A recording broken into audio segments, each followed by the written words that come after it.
yeah, this is my vlog for today, and I will be doing the Zippo egg.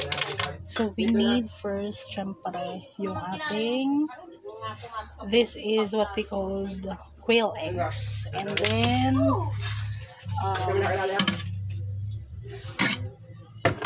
mixed veggies. Yarn, diba? It's singkamas, turnip, sayote, and carrots. And also, we have corn. Also, we have maling. Kakain ka? Sibuyas and bawang. And, syempre, we need this one.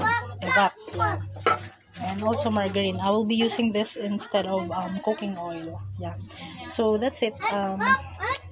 Let's wait. Okay.